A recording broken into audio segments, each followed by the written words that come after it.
Hello, everyone. My name is Maureen McDowell. I'm the founder and executive director of Keep St. Pete Lit. We are a literary arts organization based in St. Petersburg, Florida. And this is episode 14 of our series Typewriter Talks, where we go into the brains and heads of local Tampa Bay writers. And today we have Gale Massey. Gale, thank you so much for being here with us. Yeah, you're welcome. Thanks for having me. So let us know what you're working on right now. I have a couple of things going on right now. I'm in just a few more days going to be submitting the manuscript for my collection of short stories that Bronzeville Books has decided to publish next spring.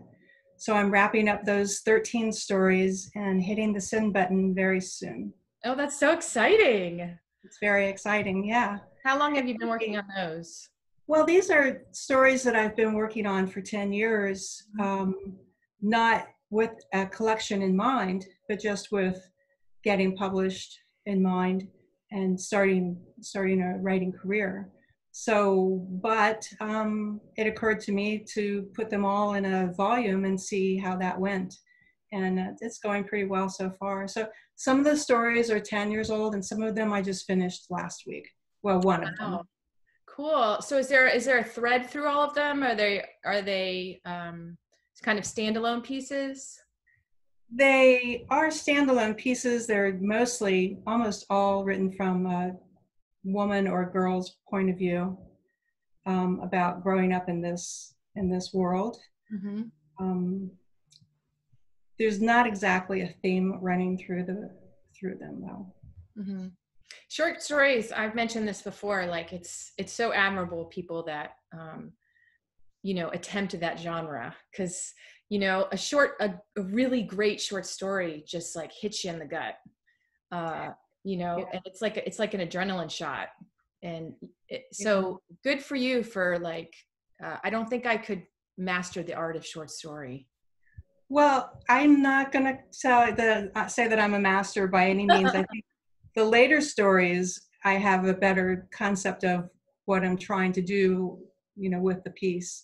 So the earlier stories maybe aren't so much of a gut punch, but it's a lot about growing up in Florida, a lot about the Nature Coast and what that has meant to me as a writer and a human for my life.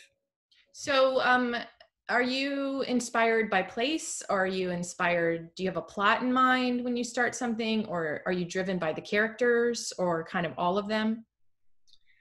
Yeah, I just start writing. I usually have a character in mind, or I have various small situations that I would like to see come together to tell a story. There have been times like when I was working on my novel, I had a character in mind and I had somewhat of a plot in mind. So I start various places depending on what I've got in the tank. If I just know I need to be writing something, I'll start anywhere just to get an opening into a story. Well, that's good advice too, because it isn't, I think, and also different parts of different stages in your life, it might respond to you more to deal with characters. And as you said, like you wanted to show growing up in Florida, so the setting influenced your short stories. And I think we need to learn to be flexible as writers, because one way of writing at one period of time in your life, it might shift totally. And if you're so stuck in that one way of writing and you won't allow a new way to come, you could derail your writing career in some ways. So that's good to be so fluid. Yeah, I think you do have to be open, and as you develop as a writer, you're going to start from various points too. You might start early on. You might have an end point before you begin a story. Well, not even, a lot of very seasoned writers have end points before they begin stories, but you could, depending on what you've learned recently, in the last year, that's going to affect where you enter the story. And you do need to be open to just getting inside the story somehow. So what are some of your major themes? in my writing, I guess, perhaps grief and loss. That seems to be a little bit of a shadow cloud that has followed me about, in my life. And I find it intriguing that it's such a universal human experience, loss is, and how can we touch that in each other, and how can a story touch that universal experience, because it's inevitable and we need to understand it, I think, in order to move gracefully, Yeah. or acquire some grace around it.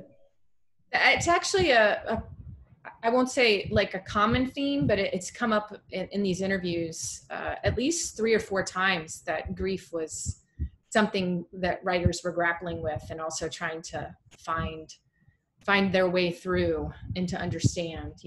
I don't when you lose someone major, I don't think it ever really goes away. You just learn to manage it. And yeah. So that I find that interesting, and it is a universal thing that we all have to go through, unfortunately.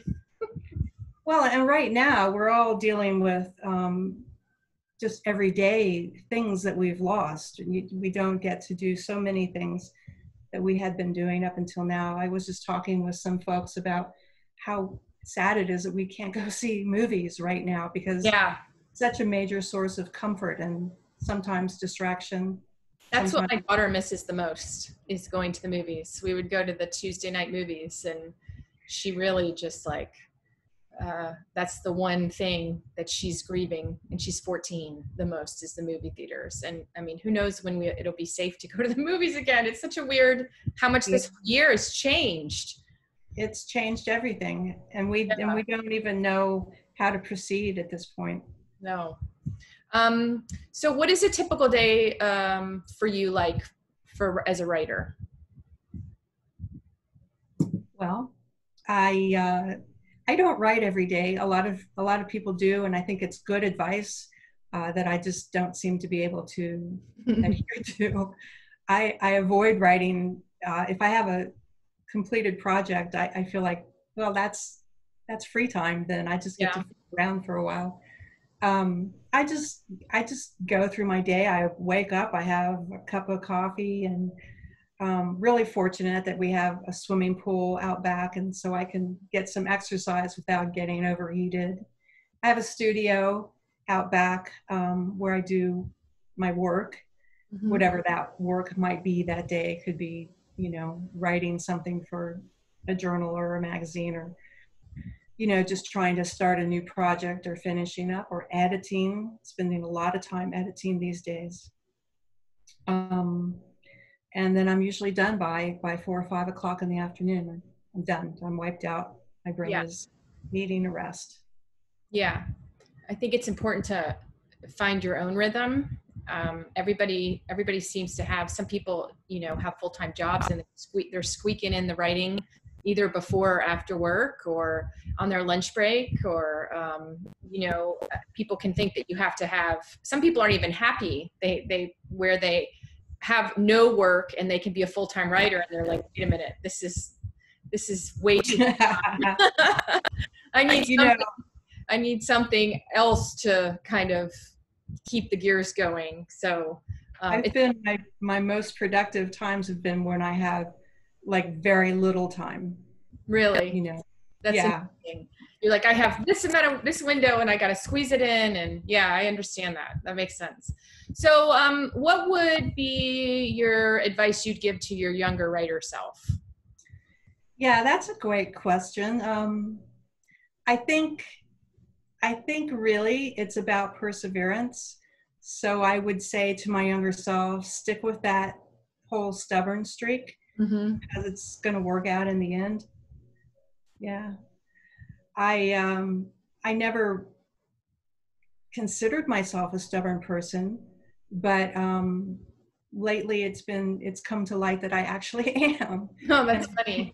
I think that's been a huge part of getting a foothold in the publishing industry, is just not giving up, and keep or just not giving up for like very long.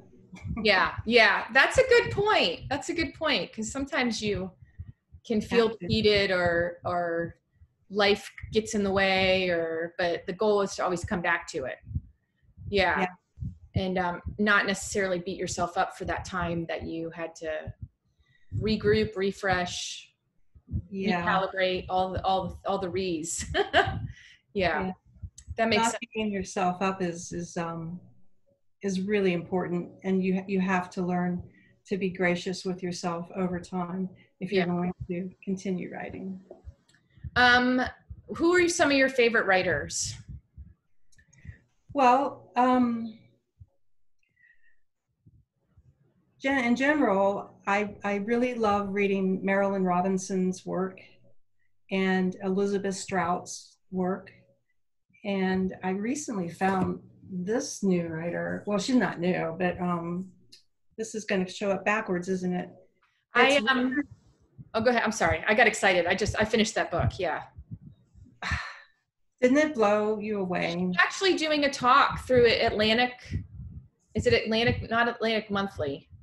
I have it. The Arts. She's doing a talk tonight with the writer of Circe. Madeline. Yeah. And I think it's through Atlantic Books. Oh, it's Atlantic something.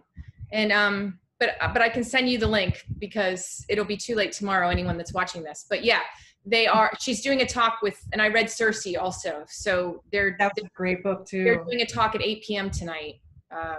Which one of the advantages of COVID world is you don't have to actually be there. You can watch it online. So, but go ahead. I'm sorry. I just got really excited about that book.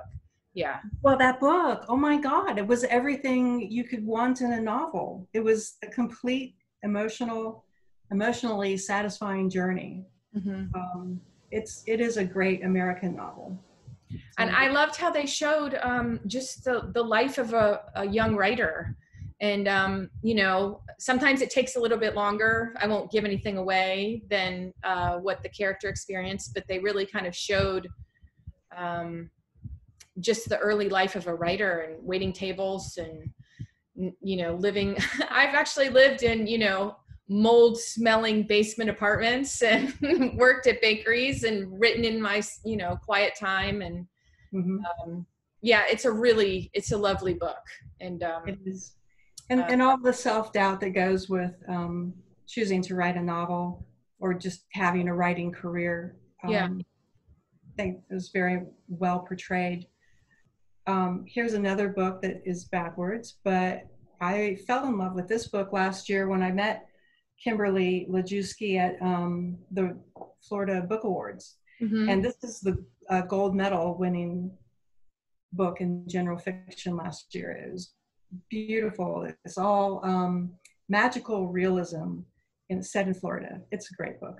Oh, I've never heard of that book. That sounds it's beautiful. Magical realism. I love magical realism. Florida feels like magical realism in a lot of ways, living here.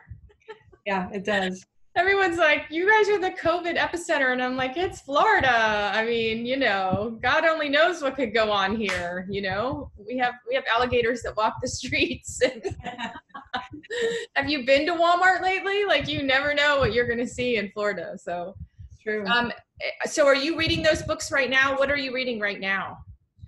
Right now I'm reading Continental Drift by Russell Banks, which was published 30 or 40 years ago, because a friend texted me and said, you have to read this right now. So that's what I'm reading now. I just started it. Are you like a prolific reader? I found during this time, I'm able to close a book and then pick another book up. And there's a lot more time for reading, and it's so refreshing. Reading is definitely a place where I find solace and escape, and not necessarily escape in an entertainment sense, but just getting out of my own worries for a while. I have to say I have not been reading so much more, but I have been working more. So I kind of go in cycles. I work a lot, and then I'll read a lot, and then I'll work a lot. Yeah. So what do you do when you get stuck? Do you get writer's block? What gets you unblocked? Yes, I get writer's block, or I just get stuck. And I think that's when my stubbornness works against me, because I will stubbornly avoid the keyboard or thinking about stories for a while. What gets me unstuck is usually nature, just an experience out in the world in the natural world, where I can reconnect with what inspires me. Mm-hmm. Or sometimes a good discussion with another writer helps a lot. I actually have a couple of friends, one that I consider a true mentor, and a discussion with him will get me back on track. I have a couple friends like that. They think very much outside the box. I don't even know if they really live on this planet. And I'll call them and I'll be like, "Oh, this was so refreshing. Thank you. You've got my head back in the game again, out of the grind." So have you always thought of yourself as a writer? I think that, someone once asked me, when did I realize I was a writer? And my just knee-jerk response to that was, I never thought I was a writer. I only ever wanted to be a writer. Oh, interesting.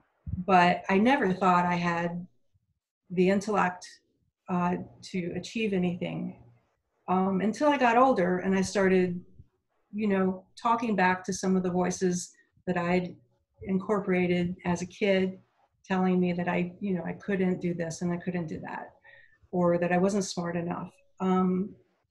And that's not to feel sorry for myself. It's just, it's a matter of fact. I really had to spend decades persevering through life in order to get to a point where I could say, yeah, I actually can do this. And then, along the way, you study with various teachers and someone will say something to you that makes you think, oh, well, maybe I do have, something to offer the world. And those things build up over time. You take something that a teacher said in one class, and then a year later, someone else says something, and you start building a bit of confidence that way. But I do remember writing very angsty poetry as a teenager. Mm-hmm. But I think it's, oh, I'm sorry, we done? None of which survived. Oh, well, No. we actually did an event for Sunlit Festival one year, which was to bring out your old journals and your old poetry and read it aloud. That was really interesting to have people in the art community actually read their work that they'd saved. That was, it's funny to look back at yourself, but it's also important to, your story. It's important for people to realize that you could start writing at any age.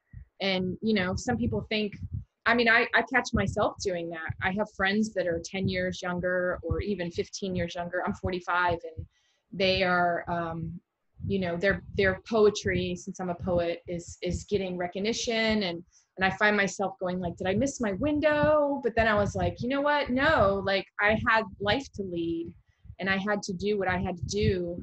I had to take care of a child. I had to take care of myself. I had to figure out a way to support myself. I had to survive a divorce. So, but that's all fuel for the writing. So, and Toni Morrison wrote her first book, which I'm reading right now, The Bluest Eye, at 40, and she won the Nobel Prize. So it's important to show all writers at all stages. I think that's really crucial too. It can get to be very discouraging if you think age has anything to do with art. My first novel was purchased, I think I was 59, and it came out when I was 60. And so, yeah, you just have to do what you do for freedom. It's like Ursula Le Guin says, write for freedom, not for money. Yeah. And, the age voice, I think that really gets under the skin of a lot of women. I'm not sure it really bothers men so much. Yeah, I get it. And your book won a Florida Book Award, correct? It won the bronze and the Florida Book Award. Yeah. So that was your first book? Yeah. So, I mean, that's a wonderful example for people that want to, might not get started until they're in their 50s. And shout out to the Florida Book Award people, because, getting a debut out is not necessarily like the rosiest of experiences, but winning the Florida Book Award, I think it just changed my trajectory, because when you get an acknowledgement like that, it really goes deep. If Yeah. you're writing. Yeah. So. Well, congratulations again. Thank you. So what would be, one more question, and then we'll hear some of your writing. What would be your holy grail piece of writing advice?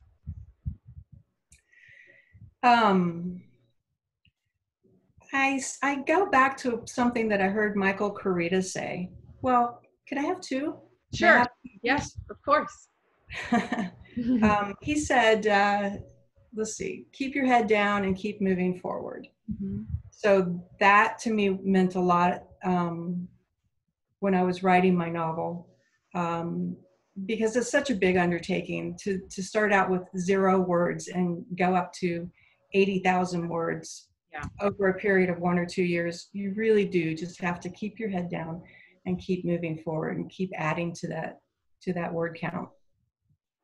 And the other piece of advice was something I heard that Dennis Lehane had said, but he said that the people who get through, the writers who make it in publishing industry, are the ones who learn how to control their anxiety. Yeah, because there's a lot of anxiety and self-doubt and even self-loathing for writers. I think it's inherent. Yeah, and it's also such a solitary, calling. And I mean, if you're in writers' communities, then you're surrounded by writers. But when you start out, unless you go to like MFA programs or you're in school with other writers, I mean, I didn't grow up with friends that were writers.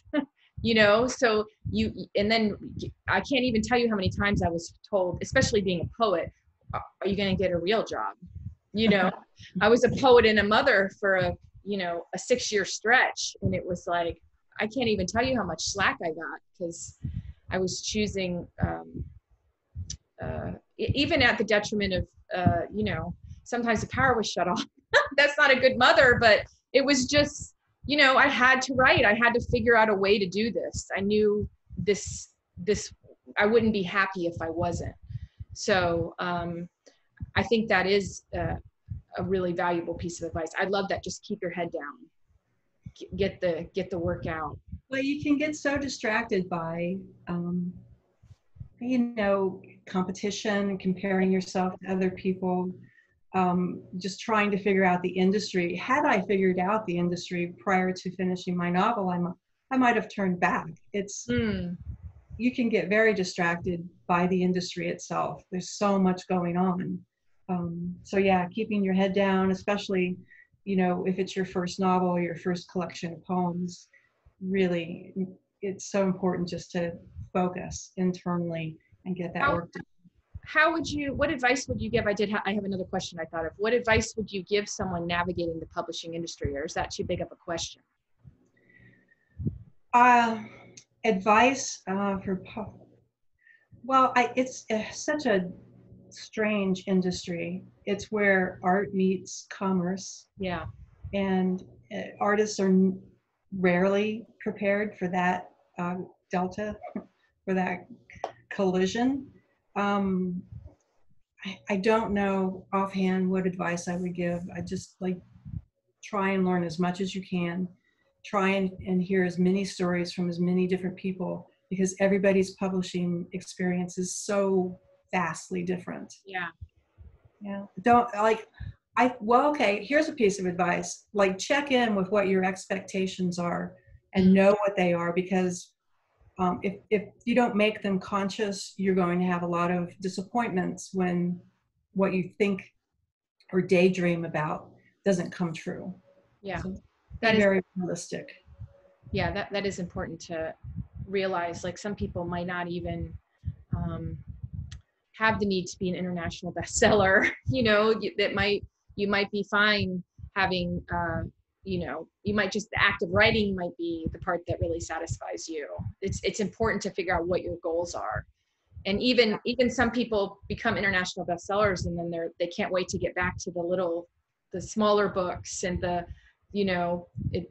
life wasn't necessarily right for them. So it's important to manage your expectations. That is good advice. So you have something to share with us? Well, I was just going to read the first page of The Girl from Blind River. Yes, thank you.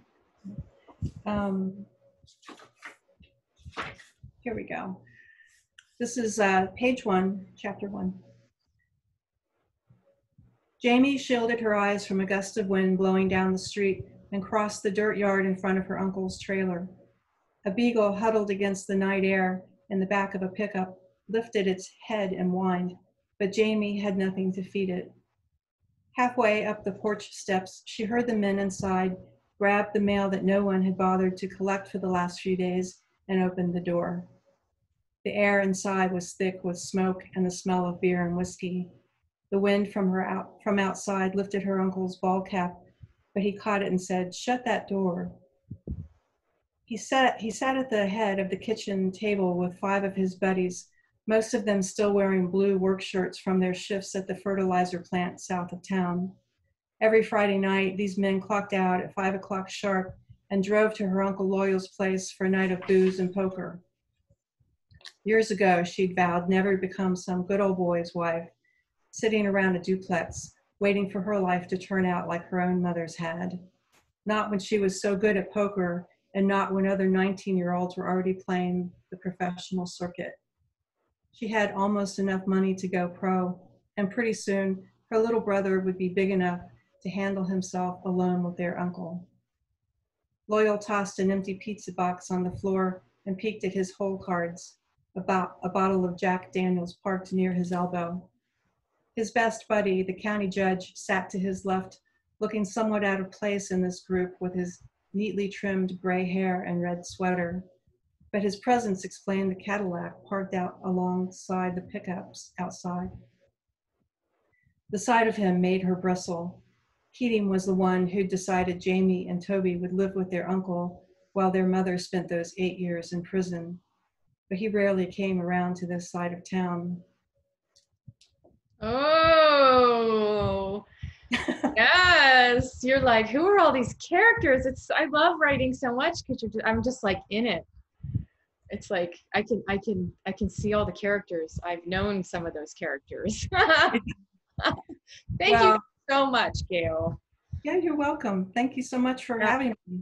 Yeah, thank you for giving your time to our audiences, and we can't wait to see your next book. And thank you for being a Tampa Bay writer. It's lovely to have you a part of our community. Oh, it's an honor. It's a great community. It is a wonderful place to live. We are so fortunate. Agreed. So I'm Maureen McDowell with Keep St. Pete Lit. Please tune in next week for our next episode of Typewriter Talk. You can find our writing classes. We have writers meetups. We have book clubs, all at keepstpetelit.org. Thank you so much for being here. Thank you so much to Gale. And we'll see you all next week.